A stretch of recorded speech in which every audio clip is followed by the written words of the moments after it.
जिसने समय रहते ये तीन चीजें अपने पास नहीं रखी, उसके जीवन में न सम्मान टिकता है, न सुख और न ही अपनों का सहारा। आज वही व्यक्ति जिसकी जवानी में सब इज्जत करते थे, बुढ़ापे में एक कोने में चुप बैठा रह जाता है।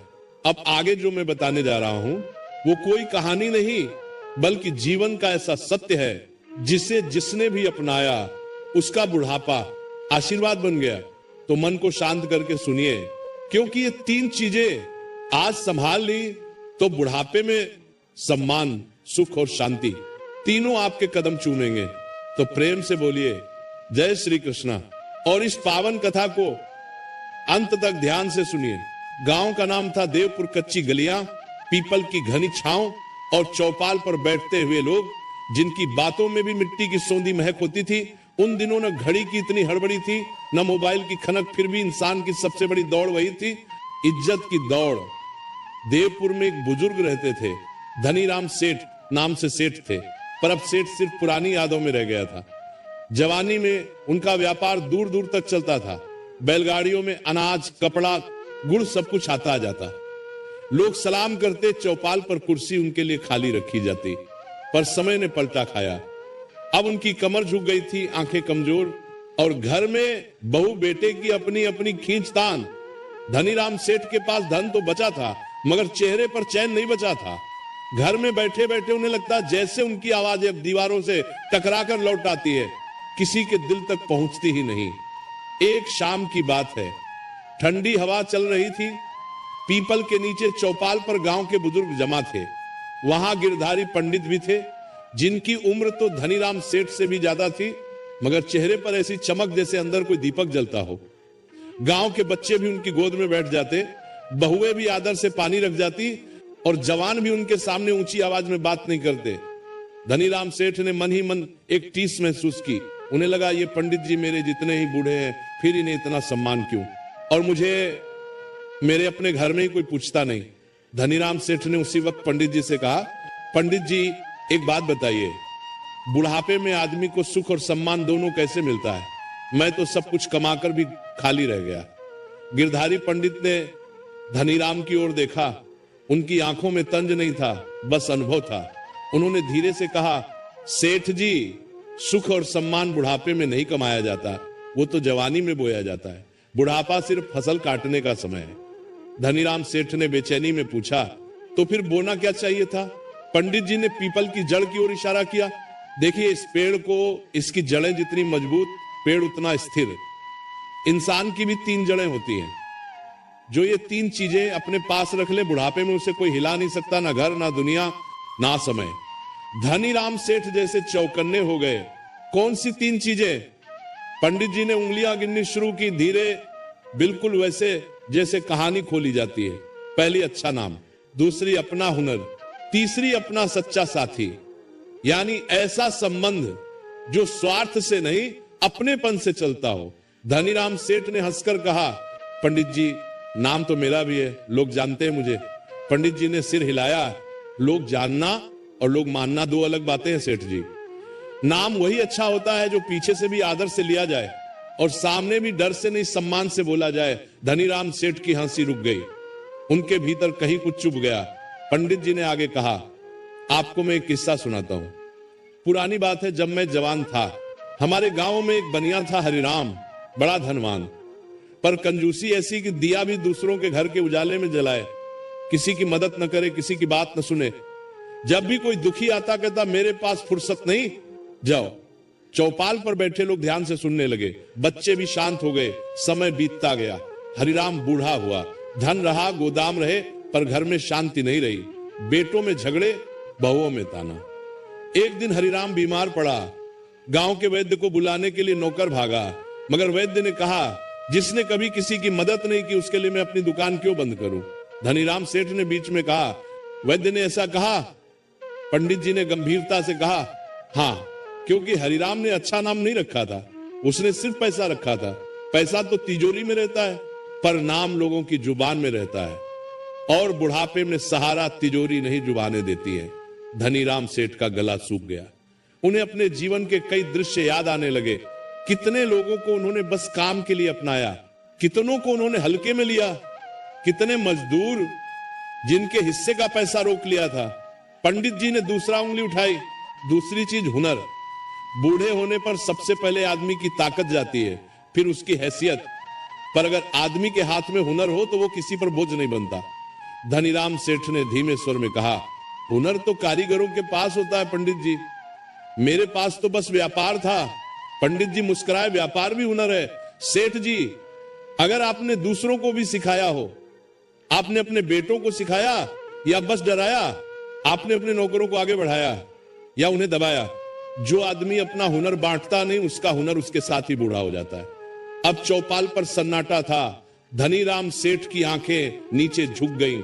उन्हें याद आया, उनका बड़ा बेटा कहता था, बाबूजी मुझे हिसाब किताब सिखा दीजिए, और वे टाल देते थे, अभी बच्चे हो, बाद में कभी आया ही नहीं। पंडित जी ने तीसरी उंगली उठाई। तीसरी चीज सच्चा साथी। ये जरूरी नहीं कि वो पत्नी ही हो, भाई हो, बेटा ही हो।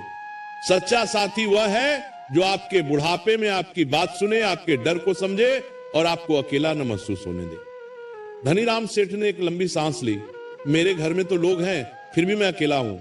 पंडित जी बोले, क्योंकि घर में लोग होना और दिल में जगह होना दो अलग बातें हैं। आपने जिंदगी भर रिश्तों को आदेश से चलाया, अपनापन से नहीं। अब बुढ़ापे में आदेश नहीं चलता। सेठ जी, सिर्फ अपनापन चलता है। धनीराम सेठ के होंठ काम गए। शायद पहली बार उन्हें अपने भीतर की सच्चाई का स्वाद कड़वा लगा। उसी वक्त चौपाल के कोने से एक आवाज आई। ये गांव का पोस्टमैन मंगतराम था, जो हांफता हुआ आया और बोला, सेठ जी, आपके शहर वाले बेटे का खत आया है। धनीराम सेठ ने कांपते हाथों से खत लिया। ऊपर लिखा था, जरूरी बात। धनीराम सेठ ने कांपते हाथों से खत लिया। उनकी धड़कन तेज हो गई। उन्होंने खत खोला और पढ़ते पढ़ते उनका चेहरा पीला पड़ गया। गिरधारी पंडित ने पूछा, क्या लिखा है? धनीराम सेठ ने भारी आवाज में कहा, लिखा है, वो शहर में कर्ज में डूब गया है और वो चाहता है कि मैं खेत बेच दूं जल्दी, नहीं तो वो वापस गांव नहीं आ पाएगा। चौपाल पर जैसे हवा भी रुक गई। धनीराम सेठ का हाथ कांप रहा था और उसी पल उन्हें पंडित जी की तीन बातें, अच्छा नाम, हुनर, सच्चा साथी, तीनों एक साथ याद आ गईं। धनीराम सेठ ने धीरे से कहा, पंडित जी, अब बताइए, इतने साल बाद मैं ये तीन चीजें कैसे रखूं, कैसे बचाऊं, कैसे बनाऊं?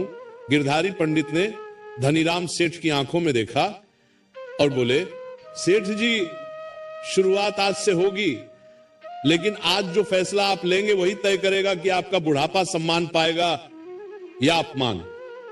धनीराम सेठ ने खत को फिर देखा। खेत बेच दें या बेटे को मना कर दें, या कोई तीसरा रास्ता जो उनके टूटे रिश्तों को भी जोड़ दे और उनके नाम को भी बचा ले। पीपल के पत्ते सरसराए जैसे समय खुद कह रहा हो, अब बोलो सेठ, क्या करोगे? धनीराम सेठ देर तक खत को देखते रहे। फिर उन्होंने उसे मोड़कर अपनी धोती के पल्लू में रखा और बिना किसी को जवाब दिए घर की ओर चल दिए। रास्ते भर उनके कानों में गिरधारी पंडित के शब्द गूंजते रहे, बुढ़ापा सम्मान से कटेगा या अपमान से, ये आज के फैसले से तय होगा।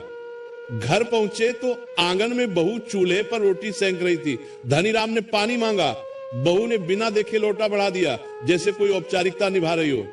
धनीराम ने पानी पिया और पहली बार नरमी से कहा, बहू थक जाती होगी, आज मैं खुद कुएं से पानी भर लाऊंगा। बहू चौंक कर उनकी तरफ देखने लगी, जैसे उसने गलत सुन लिया हो। उसी समय छोटा पोता मिट्टी में खेलता हुआ आया। धनीराम ने उसे पास बुलाया, सिर पर हाथ रखा और बोले, कल से तू मेरे साथ बैठा करेगा, मैं तुझे हिसाब लिखना सिखाऊंगा। बहू की आंखों में थोड़ा सा भाव बदल गया। घर का माहौल जैसे पहली बार कुछ हल्का हुआ। धनीराम फिर अंदर गए।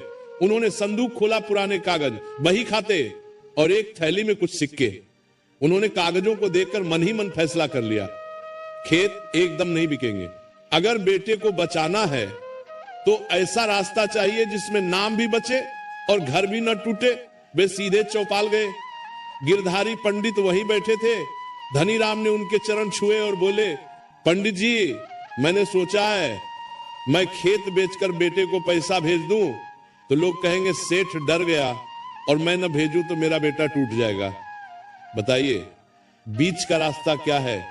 पंडित जी ने शांत स्वर में कहा, बीच का रास्ता वही है जो आपकी तीन जड़ों को मजबूत करे अपने नाम के लिए सच बोलिए, अपने हुनर के लिए जिम्मेदारी लीजिए और अपने संबंध के लिए अहंकार छोड़िए।